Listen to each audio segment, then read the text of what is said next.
America, and welcome to the newest episode of the Dear America podcast. We found some, I don't know, hobo on the side of the road today that just decided that he needed to say something about, no, I'm kidding. Of course, we have John Cooper, lead singer of Skillet, joining us.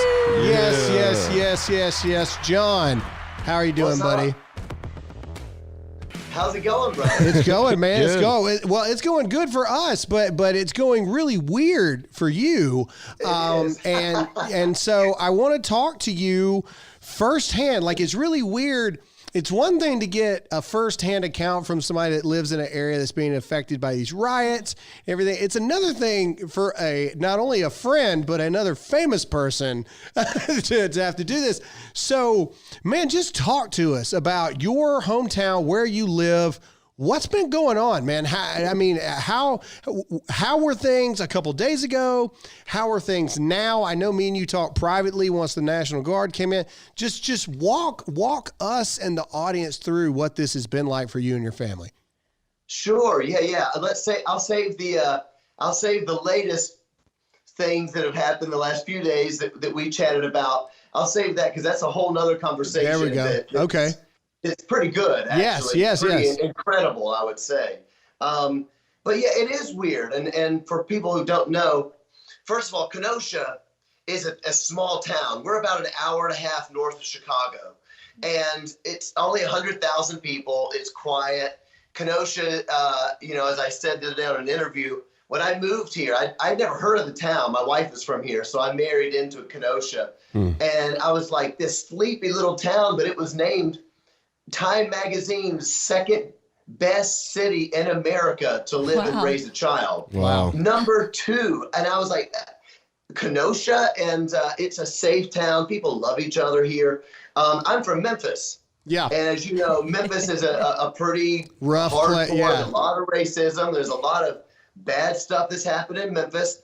When I came to Kenosha, I was like, oh, I'm so happy to be to a place where it's not like where you'll have all that tension, that racial tension. Yeah. And so the media portraying Kenosha as this place where it's all changed and now it's hardcore racist and all this violent. It's not like that. And that's what's kind of frustrating. I just put out my podcast today. I only do it once a week, but my podcast came out today and I took people on a jog. I jogged to the places that got burned down because they're literally a 2-minute jog from my house. That's what's so weird, is that this stuff is happening. You can see it from the road and you just don't know if it's coming into your neighborhood or not. And the places that you drive by to get home, or I jog by, you go on a bicycle ride with your kids, you're right there by these things. And I think that you saw, I was listening to one of your podcasts, I'm trying to remember if you said it or not, but to me, the best depiction of the whole thing was the church with the Black Lives Matter sign with the car park right next to it, like all the flames surrounding the church with the flag. It's like, that's the best portrayal of 2020 to me. The confusion. So it's kind of strange. So John, and I know, for those of you who don't know, if I may pull my cool card, I would consider me and you pretty good friends here. Me and John met as he liked the show. I of course love Skillet music. We met, we became hetero life mates, and then and then ever since then, we actually talk pretty regularly on text message.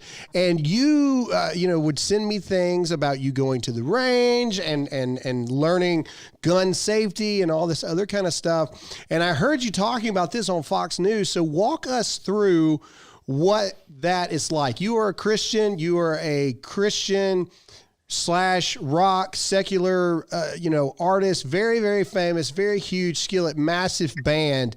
Walk us through what it's like. What a lot of people may not realize is that, now me and you, we actually text fairly regularly, like multiple times during the week.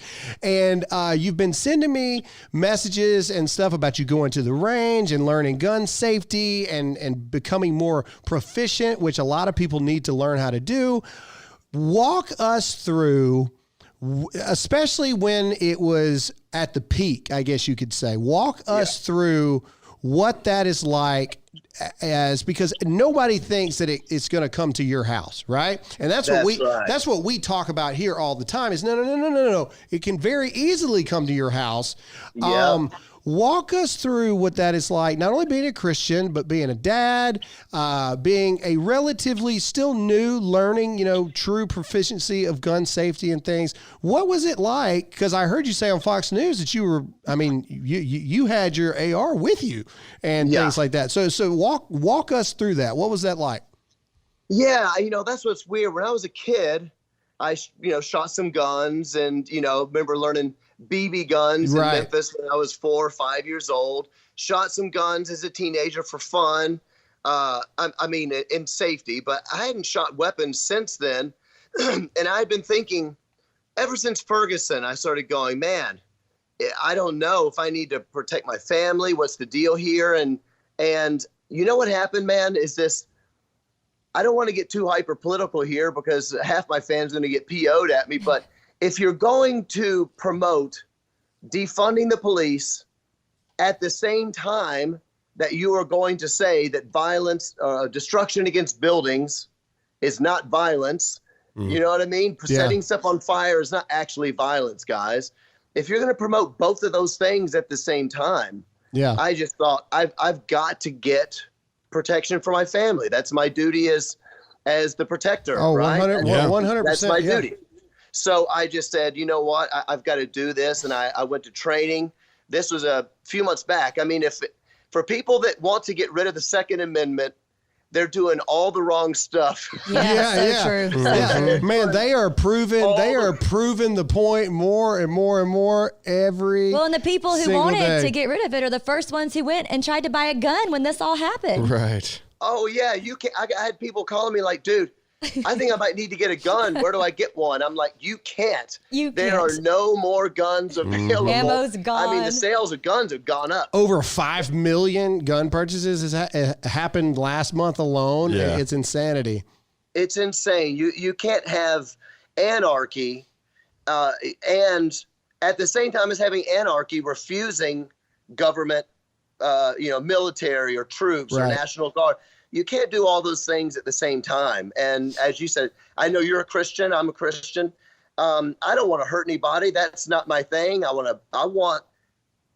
to see the world become a better place, but I got to protect my family. So yeah, I did what I needed to do during this break, starting with George Floyd. Right when George Floyd happened, I was like, that's it.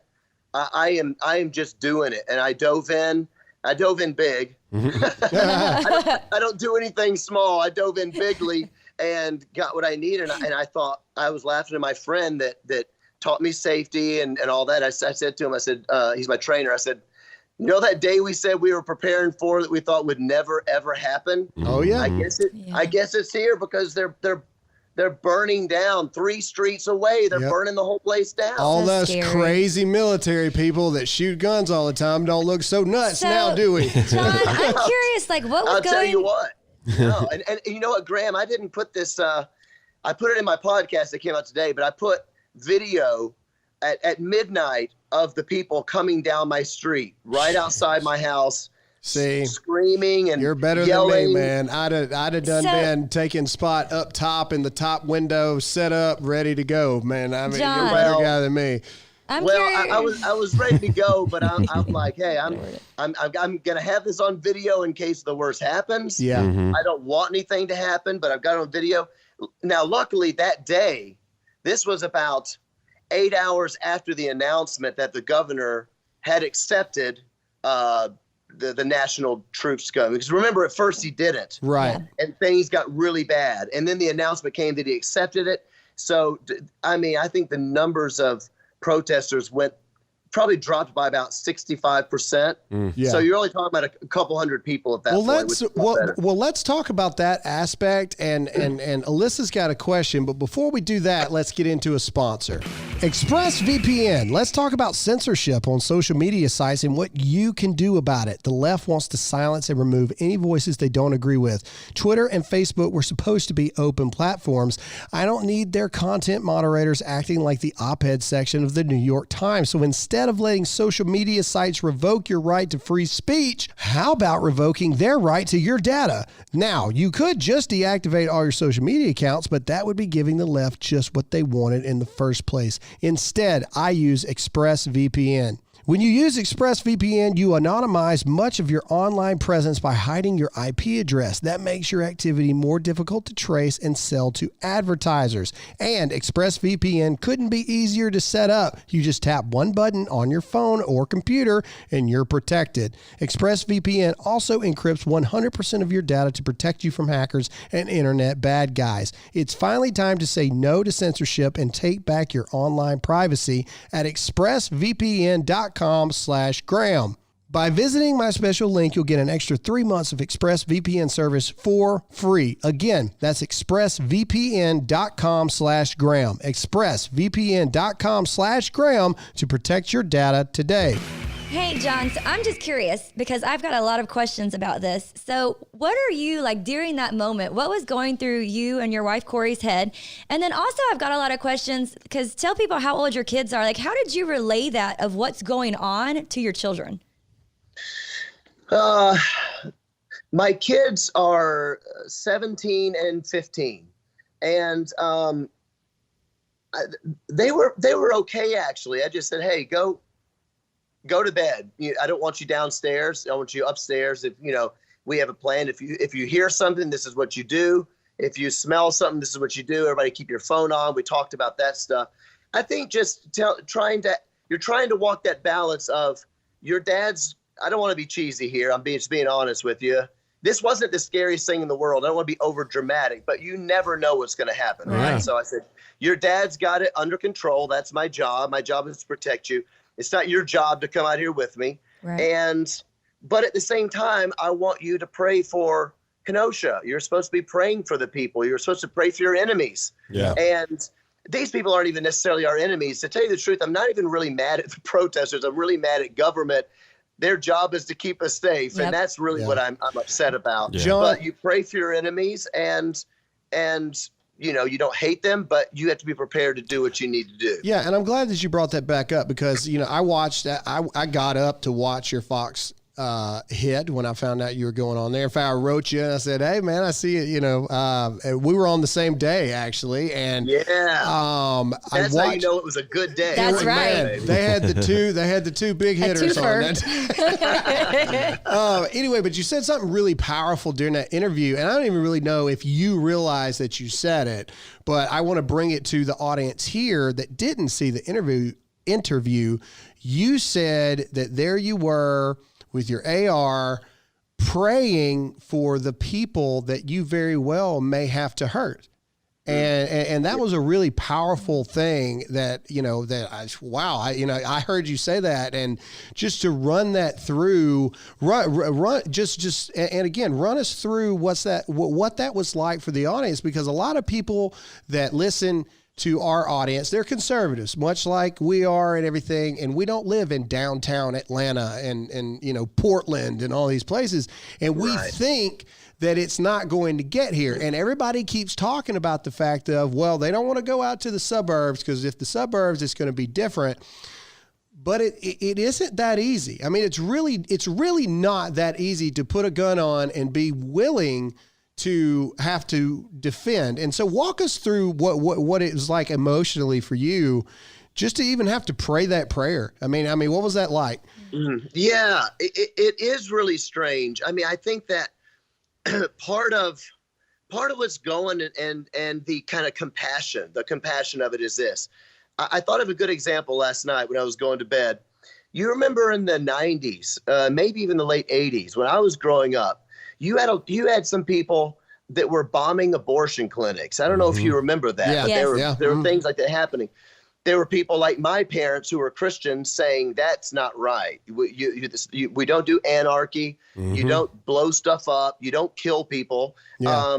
You try to get your message out. Right. But there were people that so believed in it that they were willing to do whatever it was. And it gave me a compassion for a lot of the people that are marching, because they are being told that they are being hunted every single day. They're being told that American government is sanctioning violence against an ethnic group of people. It's the genocide of black people, which is not true. Yeah, but but like I said on my podcast, if somebody said, John, the government is sanctioning violence, the genocide of white bearded guys, and you're being hunted every single day, I might start to believe it.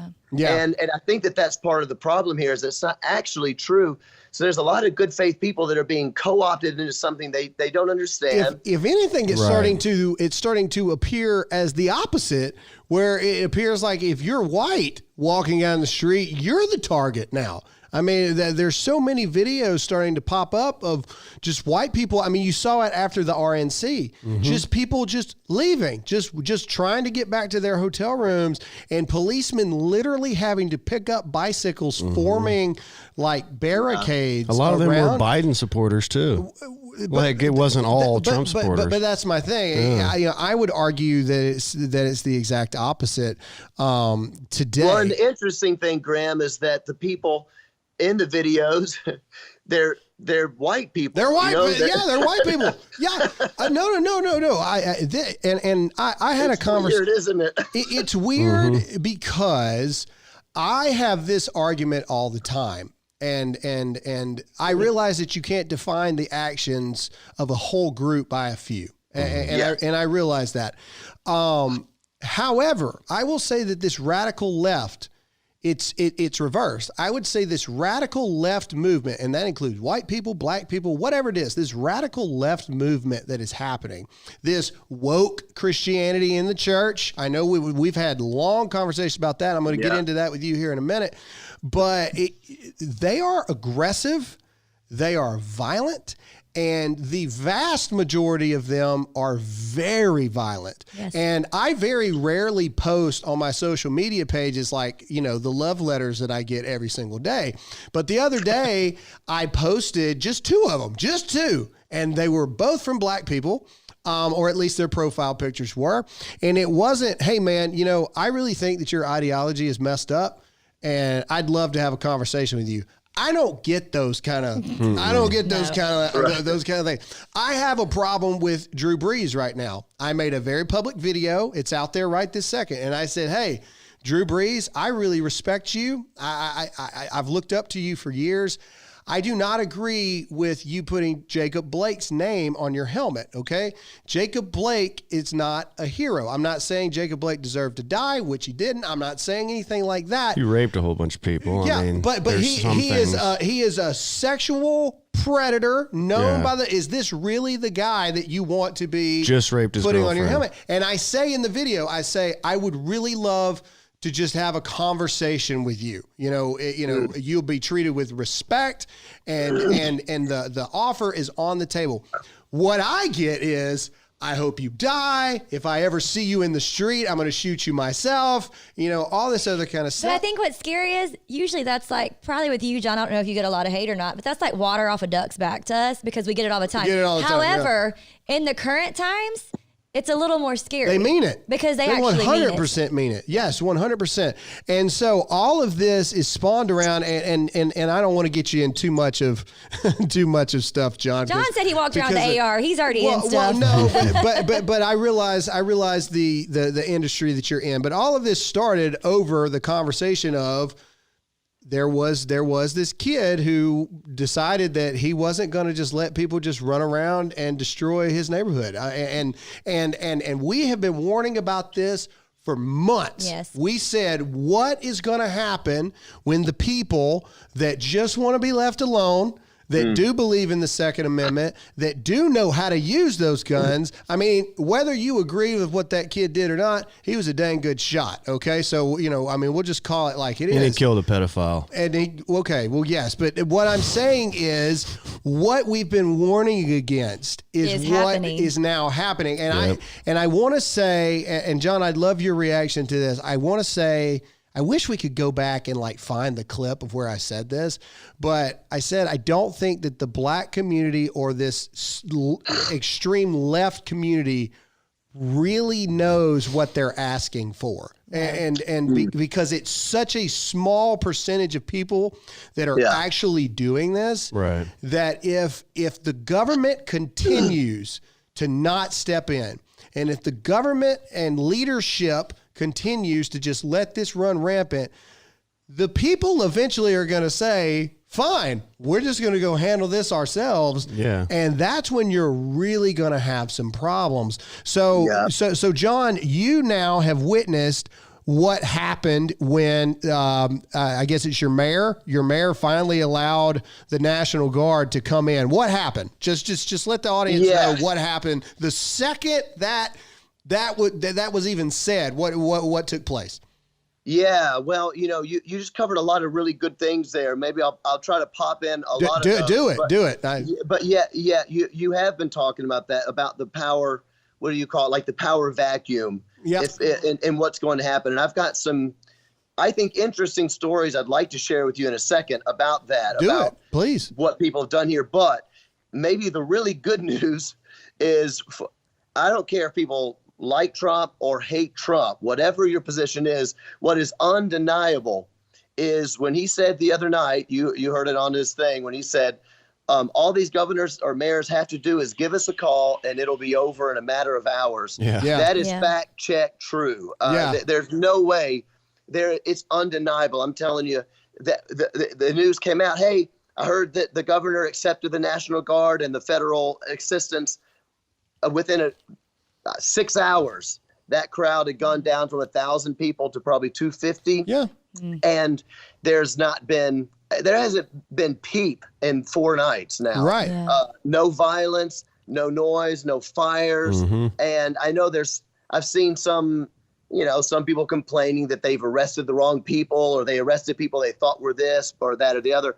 Just on the police website this morning, I saw they've made 175 arrests from the protest for people that were breaking curfew or gun violations. Over 100 of those people do not live in Kenosha. They either came from out of state or out of city. So it just shows you what really happens when this idea of, because you kept hearing people in Portland say the only reason it's bad is because the government came in and things like that. And when I'm sitting here, I'm kind of like, I have a hard time believing that, but I've seen it with my eyes now. The government came into here and just crushed it. So we're all thankful. That's what the National Guard is for. Like the National Guard is for their state, to defend their state. Like that's their first order of business. If you notice, all these Antifa people, they're cowards. They always attack people who are walking away from them. They kick somebody when they're on the ground.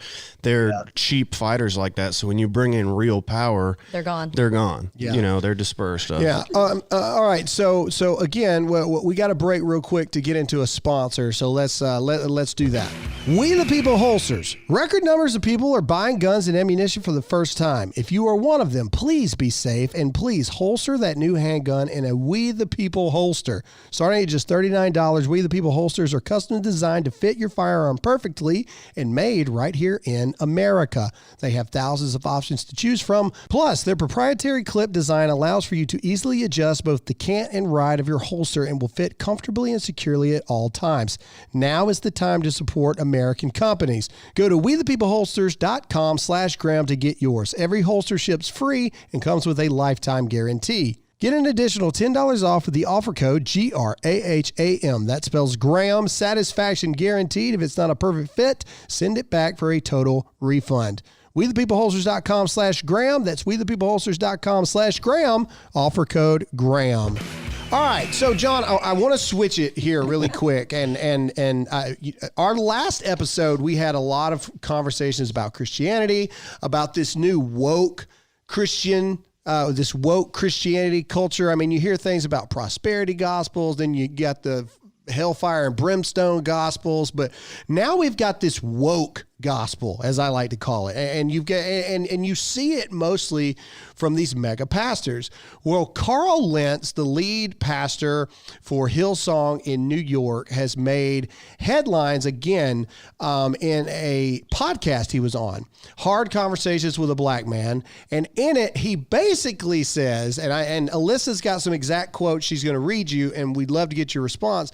But it basically boils down to that the church, the Christians, are pretty much the most responsible for systemic racism in our country. And so Alyssa, take it, read some of the actual quotes, and then John, as a Christian, I would just like to just hear your response. So go ahead, Alyssa. All right, now brace yourself, John. All right, brace yourself. Okay, so it actually is Uncomfortable Conversations with a Black Man. Okay, he went on. Yeah. His biggest statement is he said that churches, this is a quote, churches might be one of the biggest propagators of racist ideology, which obviously this sparked a lot of controversy. I know, just brace yourself. He also went on to say things like, it's hard to listen to a preacher preach if you know that preacher believes in systems that are hurting your people. So he's saying it's safer sometimes to go to a Black church because I don't know if I can trust somebody who claims to love Jesus and professes to teach me about this and yet are silent on issues that hurt my people, quote. These are just a couple of the things. He also, went on to say like he couldn't look at himself in the mirror. Was he part of the problem, part of the solution? He felt like he was part of the problem and he needed to be part of the solution. So this is why he's coming out. He's speaking out. But he was okay with pro-choice though. So he's talking about, hurting his people, but okay with it. All right, keep going so John can have a chance to. Okay. He also went on to say, this is where I thought they talked about white power and privilege and where we would find Jesus today. To me, this was the most icky. He said there's no question where Jesus would be. Where did you find him that we have record of? With women, wrong parties, dinner tables with the wrong people. So if you had to wonder where Jesus would be, you have to go back to your Bible because he's where hurting people are. Again, I have my own thoughts I'm going to talk about on my podcast tomorrow, but I'll agree to the last part that Jesus is where hurting people are. But he on his podcast made it sound like Jesus would be with the Black Lives Matter. Like he would take part in a movement specifically, which was really irritating. So that was a lot for you, John, to digest all of that. There's more to it, but. Yeah, but before John speaks, the one thing I go to is, the one thing that brings me peace in any decision I make, any decision we move forward in is God is not a God of chaos, right? Like at the end of the day, like if you had to boil it all down, if there's chaos in your life, it's because you're not going the direction that God actually intends for you to go. Anyway, but John, okay, so I know that was a lot to throw at you, especially since you hadn't heard that, but those are direct quotes from a pastor I can go back from one of the biggest mega churches in the world, the New York area. So I mean, what just go for it. Well, like you say, I haven't actually heard it. And I don't know exactly what he means. This is the problem, as you know, because you guys have been talking about on your podcast as well. A lot of these words have different definitions to so many people, so much semantic overload. I don't know what he means by systems. He might mean something different than I do, but here's a fatal flaw of the woke gospel, as you just said, woke church, woke gospel. The fatal flaw is this, is that Jesus came so that sinners can be set free. Yes. Jesus came to be with those who were suffering, which is not, we are all suffering. We are suffering from sin. The rich white man is suffering from sin. Yep. The poor black man is suffering from sin. Mm-hmm. And we all are absolutely guilty before God. Whether you've only said one lie or whether you've killed 1 million people, you are guilty before God and you need redemption through Christ. That's the message of the gospel. Yep. So the fact that people are making it really seem like, no, Jesus came for only the minority culture. Yeah. Or that is not an appropriate way to visualize the context of the Bible. And we can name people. What about the rich young ruler that came to Jesus? He was rich and he was young, and he means he's probably majority culture. And Jesus is ready to accept him, except he realizes this guy cares too much about his money. But he reached out to the rich young ruler. Nicodemus. Mm-hmm. Nicodemus was a powerful teacher, right? Those were the people of power at the time. Jesus spent time with him. Zacchaeus was a rich tax collector, hated man in his town, but in other words, he was hated, but not because he was minority culture or because he was treated poorly by an ethnic group of people. He was hated because he was a tax collector. He cheated people. And Jesus said, hey, you, come down. I want to come hang out at your house with you and the other hated people all the time. So the fact that we are now taking Bible verses and putting it into only race relations in America is really not a great look for the gospel. And I will say this, in my opinion, if you want to know, I do think a fair look at history would say, and I hope I don't make everybody mad, that the church has missed huge opportunities in the past. During slavery, during redlining, during Jim Crow. But what is also missed now, because we are overreacting to it, we also are missing the fact that tons of Christian abolitionists gave their lives to fight against slavery. Tons of churches Christians fought against that. Tons of churches marched with Martin Luther King Jr. So it's not fair to say that no one has done anything, right? Even though I think it's fair to say, we could have done more, but that doesn't mean we overreact to a point in which we have basically said, it's all white people's fault. I don't think that's fair. Well, and my biggest argument, John, and like I said, I am not a preacher, nowhere close to even being even considered to be worthy of even attempting to go through the massive studies of becoming a preacher. But to me, my biggest thing that I always tell people is we're trying to finite God. And what I mean by that is Jesus came down here not for the matters of social justice or injustice that was happening at the time. The main reason he came was for the infinity, like the eternal souls of people. That is what God deals in. He deals in the eternal. He doesn't deal in the struggles of the now or anything. I mean, horrible wars have happened. People get diseases. John, I know you lost your mother to cancer. I mean, bad things happen. Yeah. God does not, that's not, to me, and this is purely Graham Allen speaking here, God does not deal in the matters of the finite, in the matters of what we consider to be these huge end of the world deals. God came to save our souls. Period. Right. And to use the gospel, as you just said, and to try to make it fit into these social justice issues that man is creating. God didn't create these social justice issues. Man has created those issues.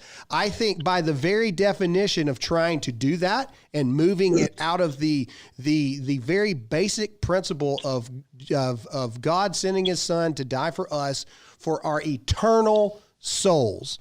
Right. I think you're automatically out of context. You're automatically out of focus. So it's automatically wrong. Mm-hmm. And that's just me. And maybe I'm wrong. I the good Lord, I'm sure will let me know one day, how off base I was there. But to me, I just think that we are trying to turn the Bible into a social justice playbook, and that's not what that's not what it was designed for. I know what you're saying, and I think that you and me I think you're picking up on something that is, sometimes you pick up on something that you see, and maybe you don't always express it exactly the right way. I think that you and I would agree on this. Remember in the New Testament when they said to Jesus, which one of the 10 commandments is the most important? And he said, you love the Lord God with all your heart. And the same is just like it. The same is as important. You love others like you love yourself. Yeah. And it is an important piece. We should be caring for the least of it. We care for the poor. That is our job as Christians. Help people who are in need. But I do think what you're picking up on, which I would agree with, is that we are trying to, what we're seeing a lot of our famous preachers do, we are trying to reach God's justice, but without God. Yes. And that is never going to happen. That's called secularism. That is not called Christianity. That's right. And so what's happening is that there's a way that you can be loved by the world. Graham, you might not know this. JK, you know it, because you can be hated by the world because you say stuff. Ooh, boy, I'm telling you, there's a lot of people that don't like Graham Allen. That is I'll tell you what. He's like, I'll tell you what. People tell me all the time that they don't. Here's a lesson for you, Graham. You might not know this. There's a way that you can be loved by the world, and people won't hate you anymore, man. All you got to do is become a social justice warrior. There you go. And people will love you. And I think, I don't want to be too harshly judgmental, but I do think a lot of our I call it the preacher class. I'm talking about the famous preachers, the famous Bible teachers. I think that they are, without knowing it, they are becoming the rock stars of the generation because they are able to kind of like preach Jesus, but also be loved by the world. Right. Yes. And that is a hard thing to do because Jesus said, if you preach in my name, they're not going to like you. The world's going to hate you. But remember, it's not you that they hate. It's actually me that they hate. Well, yeah. So to be loved by the world is it could be argued then if you believe the words of the Bible are true, right? Which you would think as pastors, you believe that the Bible is the ultimate truth, and the Bible says those things, and then you turn around and you're a pastor and everyone loves you. You're doing something wrong. You're doing something wrong. Yeah. I mean, by very definition, I'm a very straightforward, blunt person. I mean, if that's what the Bible says, and you choose to take up that mantle to be a preacher, because that's not everybody's place in the Christian body, so to speak. You know, some people are supposed to be mouth, some people are supposed to be the hands, some people are supposed to be the feet. Right. If everybody just loves you and you're every Hollywood celebrity's like go-to pastor all the time and all this stuff, then you're not doing it right, because Lord knows you're ignoring a lot of stuff if you are these people's pastors. Anyway, can I say one more thing about that? Yeah, go for it. Here's an interesting thing. I just want to be as gracious as I can, of course. I do applaud the work of pastors and preachers who recognize that the church could be doing more. I do think that that's fair. I think we should be helping the poor more than we are. We should be talking. Let me say, I grew up in Memphis, Tennessee, and church my whole life. I never once heard a sermon about how racism is evil. Never once heard that, and that's something that should be preached. Yeah, so I do 100%. That. Yeah, but I would just say to everybody listening, all you got to do is watch the backward progression of what happens when preachers begin to accept social justice. Yep. The next thing you know, they are softening on abortion. Correct. The next thing you know, they're going to soften on every single issue, because even if the world loves you for a moment because you jumped on critical race theory or you jumped on Marxist whatever, redistribution, there's a good one. Even if you jump on redistribution of wealth and the world loves you, if you stand against third trimester abortions, they're going to hate you eventually. Correct. If you want to keep being liked, you have to keep softening. And I would just say to people, keep your eye on the softening of these preachers who are coming out on these things. And I think in time we'll see, the fruit will show itself. I think that our children's children will look back on us as savages. And I know I've said those exact words over and over and over again over abortion. I think our future generations will look back at us much like we look back at, slavery generations. Mm-hmm. Sure. What in the world were those people thinking? Well, I do, as far as abortion goes. I just find it really strange that a day, 2 days before George Floyd, everything was fine. We were getting out of coronavirus. We're all excited to go back out and hang out with each other. America wasn't racist. George Floyd happens, and now we're back into this culture of oppression, reparations. How long until this fizzles out and we're back to normal loving each other? Like, these problems didn't exist before George Floyd, and then it was like, oh yeah, we've been in racist America this whole time. Yeah, I agree. All right. So real quick, we got one more sponsor to get to, and then we got to wrap this thing up. All right, so Scoremaster.com, created by credit data scientists, the average Scoremaster users raise their credit score 61 points in 20 days or less. Not a couple points, 61. One listener raised their credit score 102 points in just 11 days. Another raised his credit score 53 points in 17 days. ScoreMaster is the new science that super boosts your credit score faster and easier than anything you've tried. ScoreMaster puts you in control of your credit score. This is how you add points to your credit score fast. Having your best credit score helps in every area of life. Getting a home loan, buying a car, refinancing, even getting a job. You should have the power, not the banks. And ScoreMaster puts you in control. Enroll in minutes and see how many plus points you can add to your credit score. You'll be shocked by how fast you can do it. Visit scoremaster.com/Graham. That's scoremaster.com/Graham. Yeah, so I got a nice little story here with all crazy stuff that's going on. So when a woman with alopecia, that's how you pronounce alopecia? it, she has her boyfriend shave her head because she's losing her hair and everything. And there's a nice TikTok video. And while he's shaving her head, he just goes and starts cutting his hair off. And she starts crying. It's really sweet. Oh, you can find it on TikTok. Yeah. I saw that. That was good. Yeah, it was very sweet. Look at Jake, always coming in with the feel good stuff. Yeah. So speaking of feel good stuff, John, you guys played a show already, Hey. correct? Yeah. You guys got to play just one so far. You got to show it. What's the word with? I know things are starting to open back up in some areas. Is it looking like you guys are going to be able to do some outdoor concerts? I mean, what's going on with the band and Skillet and everything right now? Sure. We did do one show down in Arkansas, so that's somewhere that you probably know a little bit about. Yeah. Come on, baby. Yeah. And we do have a couple shows, one or two shows coming, and a couple of those drive-in theater shows. I don't know if you guys seen this online. But Hey, man. I have. it's like drive-in theaters. And Let me know people where that drive the is, cars. and I will That's drive. awesome. I will drive out there, and we'll come see that.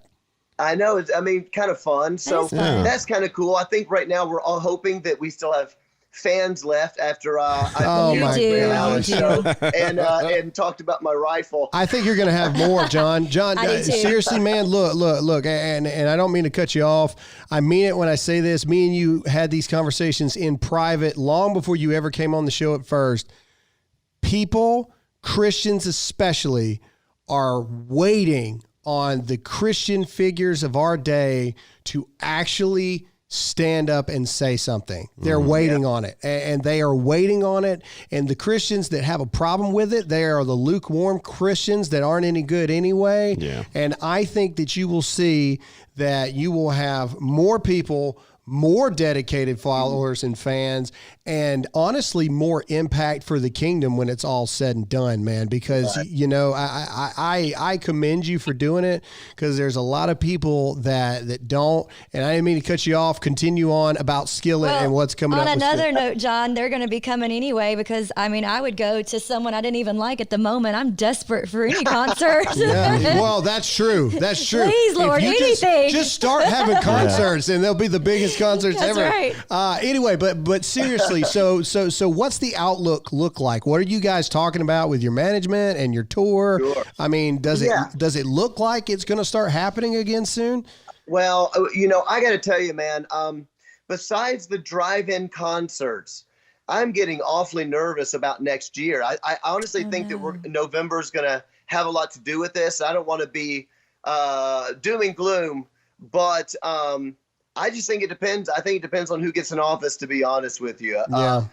And we are going to do some drive-in gigs, and we're releasing a couple of new songs here in about 2 weeks. I was going to say, you ought to have some good material here to come up with some stuff here soon. Yeah, it's coming out soon. We have a deluxe version of the album, so it's called Victorious: The Aftermath. Nice. Which is a pretty appropriate name for 2020, Yep. isn't it? What's left after this? Yeah. And so we got a couple of new songs, couple of shows. So check out the new music on go to skillet.com. I'm ready. Or Instagram is Skillet Music. I'm kind of upset And, that I haven't that's heard good it yet, to be honest with you. Like, I don't understand like why I wasn't by God. why I wasn't My included on the hey, check this out, like text message thread.